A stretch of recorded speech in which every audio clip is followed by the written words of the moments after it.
What's going on, Jets fans? Welcome back to another video here on Peg City Hockey, and today we're going to be talking about some trade rumors circulating around the Winnipeg Jets. Now, none of these are official, real rumors. It's more just about what people are talking about, who they want to see the Jets add, and I thought I'd give my take on this because there are some names that are out there floating within the fandom for trades that I think make a lot of sense, and there are some that I just look at and I laugh at. And I just wanted to share my thoughts on that stuff because it's been a long time since I've just done a video kind of talking about the fandom, talking about just where things are at right now, because the Jets are elite. I know the 8-game winning streak is over with that 2-0 loss to Philadelphia, but the Jets went down swinging in that game. They played a great goaltender and they played a tough matchup, and you know, it's always teams like Philadelphia that give the top teams of the league the hardest competition. You know, those dirty, gritty games, very physical, and you know, a great goaltending to boot. So it was a great game, but you know, with the injuries with Scheifele, with Kyle Connor being out still, he'll be back soon, skating in a regular jersey for practices. But even with that, you know, this team is going to need to add some depth, I really believe. And, you know, we're looking at the forwards right now. This team's playing great, but, you know, that second line center is definitely the spot that I think the Jets should look at adding. And, you know, where have we heard that before, right? You know, in years past, the Paul Stastny, Kevin Hayes, we've definitely seen the Jets pursue second line centers in the past. And I think that that's definitely an area that they should be pursuing and again this year. If they want to really go all in for the Cup this year, especially with how good these Canadian teams are being within the Canucks, the Leafs, the Oilers as of late, you know, there's a lot of competition this year in Canada, not even counting all the great teams in America, obviously. So it's a tough year. So I think the Jets definitely should go out and look to add some talent. And the first guy I want to talk about right now, ironically on the Philadelphia Flyers, is Sean Couturier. Now, I've seen a lot of fans talking about adding this guy to this club. And while I love Sean Couturier, I think he's great. Like, it would be an amazing ad.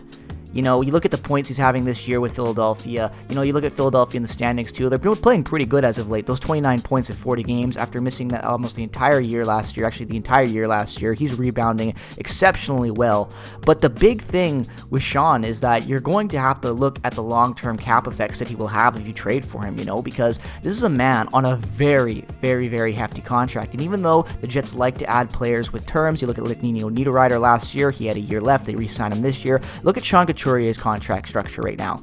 Like, when I look at that, it just does not scream, you know, Winnipeg Jets contract. I do not see Kevin Cheveldayoff trading for a guy, making that on a no movement clause. It just does not scream Winnipeg Jets. You look at the other trades that this team has made in the past, they're always the least guy you expect. Outside of the Kevin Hayes trade, the Jets have always went out and acquired guys that aren't really on a lot of other teams' radars. Now, Sean Couturier, he's, you know, all around the league right now. Teams want to maybe acquire him if he's available, blah, blah, blah. Now, I know Philadelphia's doing good, so if Philadelphia continues to play the way that they're playing, I doubt that they move him. So I wanted to get this one out of the way because I think it's the most ridiculous trade request. Like, I do not see it happening. It just does not scream Winnipeg Jets to me. Even though I would like it, I think it's a good move. The contract scares me, but he's a great player.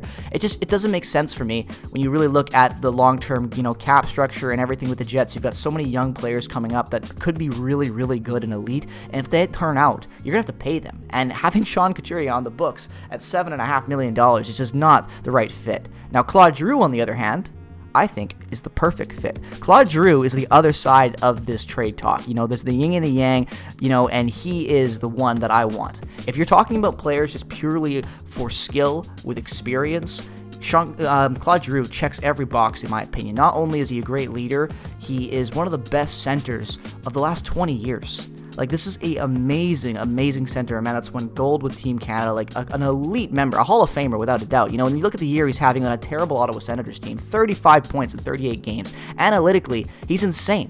And he's only on a very affordable contract with one more year left. Now, I know he wanted to come back to Ottawa to play at home. I know there's a lot of stuff like that around him. So trading him probably isn't something that he necessarily wants, because he could have signed anywhere, and he chose to go play with Ottawa. Now, obviously, I think a lot of us hockey fans expected Ottawa to be better this year in the standings.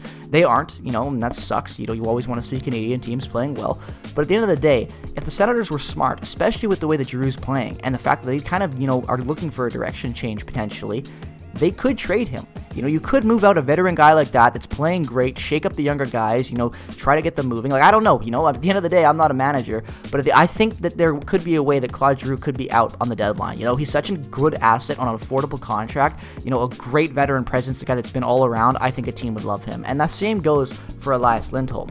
Elias Lindholm's I've already talked about a couple shorts, with the Chris Tanev stuff as well at the earlier parts of the season. He's another guy that I would absolutely love to have on this team, because he can play the second line, he can play the third line. That way you could drop Adam Lowry down a little bit. Again, having more depth. The Jets' depth already for their bottom six has been really good. The weakest link in the last 20 games, ironically, has been Mason Appleton, who still has over 20 points on the season so far. So if you take out Mason Appleton, you put other guys in, and you add a guy like Elias Lindholm, you're going to get even more flexibility down there to the top six and the bottom six, and your second and first power play unit, just having a lot more variety, a lot more deadly weapons you can use. You can just shuffle things around, and we all know that the weakest link for the Jets this season has been the power play. So adding guys like Lindholm, like Giroux, that can really add to this team in the depth sense of things for 5-on-5 play, but also add a lot of skill to the power play, to the depth of the second unit as well, I think would be really, really beneficial for this team going forward, because all season long, the Jets have been very, very consistent, very good, only getting better, except in the area of the power play. And, we all know how good this team can be. We've seen it, the 8-game streak. We've seen that the no-quit attitude. When guys go down, the players step up from the Manitoba Moose to the second line. It doesn't matter. When a guy gets an opportunity with this Jets team, and Rick Bowness gives you that opportunity, they're earning it, and they're playing hard, and they're doing everything they can to keep that opportunity and keep their spot on this team, regardless of what happens when injuries comes back. And I think that Elias Lindholm, the game he provides, the fact that, right now the Jets are number one and the Calgary is not doing that well, I think that could be a really, really good move, And you look at this team just overall, right? Like the fact that they are, just like, look at that. Like, this is just an insane year for the Winnipeg Jets. The fact that they are number one in the league, I know the Canucks are up there now after last night with that one, but the fact that they are a number one team, the fact that they're fighting for this dominance, it's so exciting. And I really think, even though this team is super deep, has so much talent, and is built super well, I really, really credit to Cheveldayoff's trades in the last year. I think one more, add, or maybe a depth add, maybe two trades, one big one and a depth add, could really put the Jets over the top. Now, obviously, if it doesn't happen this year with the way things are going, missed opportunity, but I'm not going to be as mad as where we were last year or the years before, where the Jets were a good team and needed that help to be taken to the next step, whereas this year they're an elite team looking to get even more elite at the trade deadline. So, at the end of the day, any three of these guys would be great adds, but the likeliness of all of them, in my opinion, it varies. Like I said, I do not see the Philadelphia Flyers moving that guy. Do not see that happening. Ottawa, even though they probably don't want to move Claude Giroux. I could see them doing it just because of where they are in the standings and the value you could get at the trade deadline for him. And Elias Lindholm, the same thing. I do not see him signing with Calgary. I just don't think that's going to happen. So if he is available, other teams will be interested in him. But I think the Jets should definitely make a pursuit on him and look at trading some of the depth they have and maybe some, a prospect if they want to move on from one and really add. So make sure to subscribe, stay up to date with all things Jets hockey, because this season is one hell of a ride. It'll all be over. It'll all